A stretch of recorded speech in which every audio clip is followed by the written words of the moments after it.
Hi there, I am the CRM Ninja, and on today's episode of the Oops Factor, I am really seriously privileged to introduce the one, the only, Mark Smith, all the way from New Zealand. Welcome to the show, Mark. Hey, UI, how are you? Good to be on the show. You finally pinned me down. Indeed. Well, although viewers won't know this, we were actually supposed to record this last year for the year anniversary of the Oops Factor. And a couple of hours before we were going to record, I got this message from you saying, mate, we've got to go to hospital. The baby's coming. Oh, that's a really bad accent. But yeah, it was a great reason to cancel the interview. Yeah, she's about 10, 11 weeks old now. So life has certainly changed having a baby. Indeed. You managed to get some sleep at all? Well, the last week she's just started sleeping all night. So that is a massive bonus. But I tell you, I think I've done the first 9 weeks of at least up 3 times a night. So, well, make the most of it. Make the most of him, her sleeping, because at some point it will change. Yeah, it's constant. That's the constant, isn't it? Change. The constant is change, indeed. Now, the picture that I have in my background the picture that I have in my background is of beautiful New Zealand. Oh, that's really a tongue twister when I think about it. I was looking for a very specific type of picture because I understand a hobby of yours is wearing funny coloured wigs. I don't know that as well. First of all, the picture you have in the background is called Milford Sound in New Zealand. And it's one of some consider it the 8th wonder of the world. It's I think the 3rd to highest rainfall of any location. So to have a photo that has blue sky above it is quite unique. And of course, it's been featured in the Lord of the Rings, and it's this millionaire-year-old of glacier, flowing down from the mountain, and this actual fjord flows right out to the sea. So we've traveled on it, and it's definitely a highlight in visiting New Zealand. But about the hobby being wigs, let's clarify that, because the only reason the wigs came about was because of a certain gentleman located in the UK, and he bought me a wig, I think, to judge a hackathon. Okay. Did that sound right? Sounds vaguely familiar. Yeah. I think he bought me a unicorn, and so it was rainbow-colored wig with a big unicorn on it. And that kind of then started, then there was the hackathon in Atlanta that I was involved in, and I had blue team there, so I had a blue wig on for that. And then I think when I left London, my leaving party, I was given a blonde wig, blonde, long-haired, Goldilocks type wig. You did look absolutely gorgeous in that, I have to say. Yeah, so that's how the wigs came about. And of course, I've got a head for wigs. I don't have to put a hairnet on or anything. It fits very well. So yeah, that's how the wigs flip it straight on. About. Indeed. Now, a lot of people, when they're there, yeah, Mark, they said we've seen a picture of him somewhere with a wig on. So yeah, I don't mind them. Maybe you should start your own sideline. Dynamics wigs, power wigs. Power wigs. That's there's a ring to it, right? There's a ring to it. Yeah, definitely, folks. You heard it here first. If you've got problems, and look, I'm also challenged in the follicle department on the top. Definitely, power wigs is the way to go. If you're in Power Platform, power wigs. By the way, the person that, of course, started me on the wigs. Do you know who it is? Well, you did mention unicorn, so I'm assuming it's a certain tall South African. Is he South African, is he? If you're referring to a Mr. Huntingford. No, it's not Huntingford. Oh. It wasn't Chris. It wasn't Chris. Somebody other than Chris gave you a unicorn thing. You're in the right department here. You're in the right kind of grouping. Keith Watling? Nope. No, one of the 3 that started the Black Ops team, I don't know who the 3 who were started. Those Dynamics guys? Yes, you did. Mr. Dorrington? Will Dorrington. Will Dorrington. Yeah, he's the wig master, truly. I think Will's the one with the wig fetish. Okay, because I understood that Will had a thing for garden gnomes. Personally, that was the rumor that I had heard. That would not surprise me. I don't think so. Many tastes, old Will. A man of many, who I love dearly, and I'm still after him. I'm still trying to get him on the Oops Factor, but we will get him one day. I'm not bothered. Will? Yeah. Good luck. It took me over a year to get him on my podcast. Well, we were actually supposed to interview over the holiday break, but something happened COVID-wise. So anyhow. Yes, well, of course, your country's kind of screwed COVID-wise at the moment, isn't it? Yes. Moving swiftly on, right? Power Weeks, right? Yes, back to Power Weeks. Okay, so moving on from Power Weeks as well. What story do you have to share with us today for the Oops Factor? Well, it's, I've been doing Microsoft Biz App since 2003. So what's that? 17 odd years, is it? It's a while. And it sounds better if you put it in months. Yeah, well, it would sound better. So, I've had a long career in this space, and so I've had the ability to collect a few oopses, as you can imagine. I can imagine. So let me give you a smattering of a few. Probably the most impactful one to me was I run my own practice. So I had a range of staff working for me. And this is around, just to date it, around 2008, 2009. Okay. I had one major customer that we'd been doing a big project on. And the global financial crisis hit. And that customer couldn't pay a considerable invoice. Ouch. And I'm talking about such a large invoice that it put my business in jeopardy. And so I had to, at that point, and it wasn't that the guy was, there was no reason not to pay it apart from the fact he had no money. That was the reason, right? It wasn't, the project. He wasn't questioning. He wasn't questioning your abilities. He wasn't questioning anything. It was just there was simply no money. There's simply no money, and so what do you do in that situation as a business owner, right?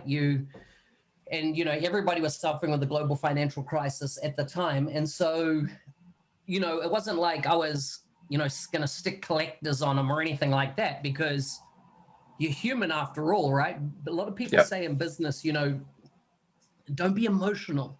And that's something I've had all through my career. You're too emotional in business. And the thing is, do we stop being human when we run companies? Do we stop having relationships with people? I think that is so critically important. And so, it wasn't a case of him acting in a fraudulent manner, if you like, right? Fact is, global squeeze, his business shrunk massively because he was in an industry that dealt with, hundreds, if not thousands of people in temporary job placement, right? So working short periods of time. Give you an example. Let's say there was a football match on and they want 300 servers, to serve drinks and stuff and run them around, right? They're only going to be used, or they're only going to be employed for a period of, let's say, 4 hours, maybe 6 hours for that game, and then they're no longer employed. That they're employed as a temporary, come and do the work, get paid, bang, and they're gone. And so you imagine running a company at scale of that. That's a lot of people you have to have work ready. When I say work ready, it means they've done their health and safety training, they've met all their compliance things, background checks. They need to be up to date with everything. They need to be ready to go essentially at the drop of a hat. Exactly. So in this case, contraction happened, of course, and so he couldn't pay. So the roll-on effect to that, to me, as in running my company, I had to go out and get investors in the business. Right. And the minute you get investors, you get different agendas, right? And so what are the lessons learned? Well, the minute you bring in a third party into your business in a financial situation, they then want to influence how the company is running. That kind of not always is about benefiting the company, but sometimes benefiting their ego, right? They think they know how to do it better than you do. Type of thing. Yeah. Yeah, this individual that came into the company, he liked the idea of having a software company that he could claim now as one other company that he had on his, books. And then progressively, that was kind of like a downhill thing for me from that point, because slowly the business was no longer what I intended it to be. More and more that influence came in until the point that I knew it was no longer tenable for me to stay in the business myself. So had to exit the company. So the oops factor was getting myself into that financial position that I ran out of capital and had to get investors in. And Yeah. it was done under duress, if you like. It wasn't done in a way that was, I was getting capital in to expand and grow the business, and therefore could set the terms of engagement. In But effect, let's be honest. One of the reasons that you were doing that as well was you had employees and you didn't just want to let your employees go. You cared about your employees and you wanted to make sure there's that no they were way cared that you for. could not pay them and stuff as well, right? So, Yeah. and that's the thing, is that a lot of people look at employers as, being the man, being the boss, that type of thing. But, you've got the responsibility of generally, if you're in the consulting business, your biggest cost is going to be your payroll, right? Yeah. How much you're paying out each week, month, that type of thing. So it is considerable amount to consider. Apart from then all the everything else, the R&D, everything else, and running your company, organization, that type of thing. So that was a big lesson learned. A couple of other lessons learned specifically in the consulting space is that one of the companies I had was the fixer of the oopses. So I like the way you put that, the fixer of the times, oopses.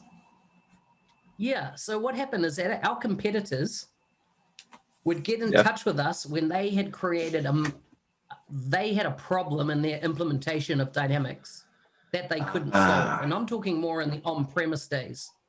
You were the fixers, so the Black Squad team who came in to rescue. team, but often we were the fixers without anybody knowing that we were fixing. So what do I mean?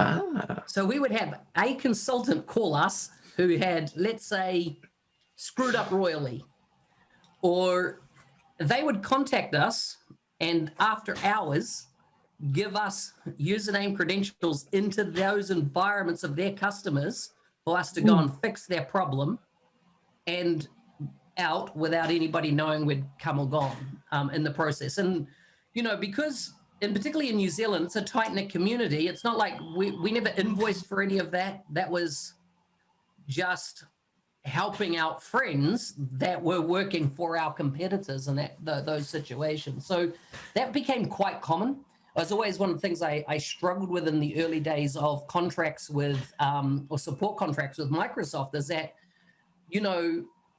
within my team, I carried a lot of the intellectual property with staff that knew the technology in some cases much better than any support person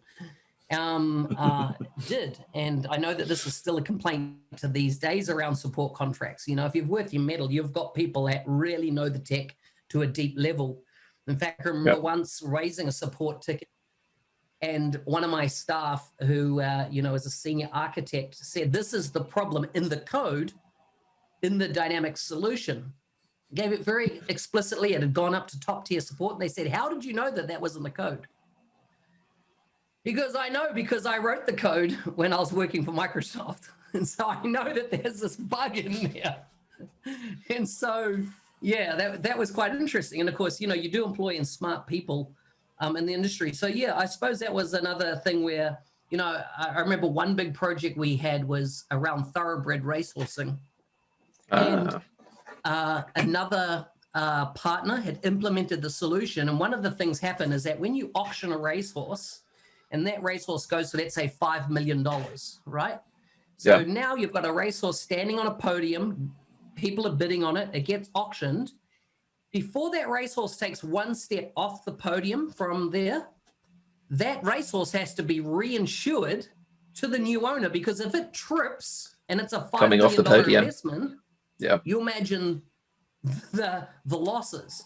And so what we had to do is that on gavel drop, on the hammer drop, we had to initiate a brand new insurance policy. And this is us taking over somebody else's build And the problem was it was taking 30 minutes to issue that insurance because the way they had queried the database tables, they were basically querying much like they were querying everything, like Yeah, totally I've seen unrelated queries thing like that that. they were filtering through to put that policy in place. And of course, yeah, they had tried to, once again, we're talking on-premise days, so tried to throw more RAM in it, bigger servers, CPUs. It had nothing to do with that. It was bad programming at the end of the day. And so we were very able, quickly to able, one of my developers went in there, saw what the issue was, and with some changing in coding, solves a problem, which had been they'd spent at that point about another $500,000 just on server infrastructure to solve this problem.